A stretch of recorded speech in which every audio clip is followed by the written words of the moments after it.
ani jaalallee laman qabaa, tokko Arsiidhaa, tokko Jimmaadhaa.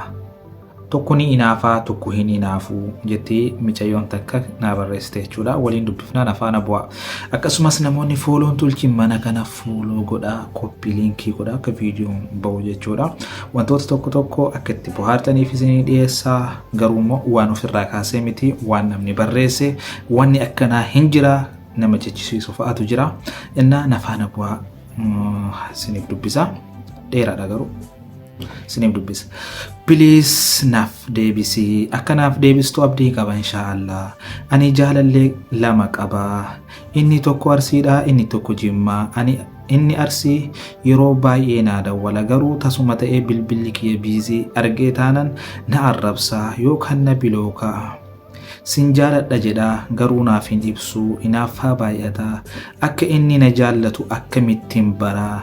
Inni Jimmaa waan ani jedhe hin didu, tole qofa jedha. Sirbillee jennaan ni sirbaa, jaalala seeraan naaf ibsaa. Waan ani jedhe kamuu hin didu, garuu inni inaaffaa hin qabu. Ani jara lachuu sirritti jaaladha.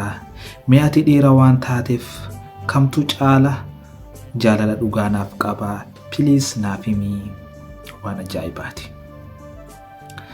Mee warri koomentii isin maal jettaniin? Jalqaba irratti gaafiin kun baay'ee na ajaa'ibe. Ati dubartii takka taate dhiira lama keessummeessuun kee aadumaleedha, gara amantiilleen sirrii miti. Jalqaba irratti yoo keessaa filannoodhaaf, yoo inni immoo waliin hin jiraatirreef filannoodhaaf kan dorgomsiisaa jirtu yoo taate, namoonni tokko tokko jaalatanii kan hinaafanis jira, jaalalarraa kan ka'e jechuudha. Namoonni tokko tokko si jaalatanis waan ati jettee akkasii godhantu jira, kan hinaafne jechuu si amananii. Ani kan akka filadhu hin beeku, garuu namoonni hedduun akka naaf galutti nama inaafu filatuu danda'ani. Ani akka mataa kiyyaatitti nama sitti inaafu filadhaa. Maaf jennaan namni sitti inaafu si lolataa, yoo ati badii qabaatte badiirraa si gorsaa, ifaan bilisaan sitti himaa.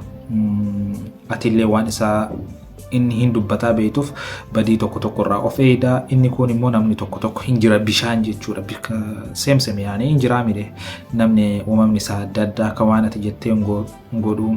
Yoo gaayaa yoo ati hirribaa yoo dhiisi jetteen ka dhiisu, yoo ati adabaafu kan jettu jettaa jechuudha. Rafi jettaan fakkeenyaaf adabaaf inni marafa. Wanni akkasii sun immoo rakkisaadha. Dhiirri immoo qoftan ka jedhetu gaariidha. Yeroo tokko tokko isin irra bashin kabajaan jaalattan. Assalamualaikum. Isin immoo warri koomentii mee maal jettaniin? Deebisaa fi isiniin jedhaa. Dheerate viidiyoon koppii likkii gochuun dagatina. Bye bye.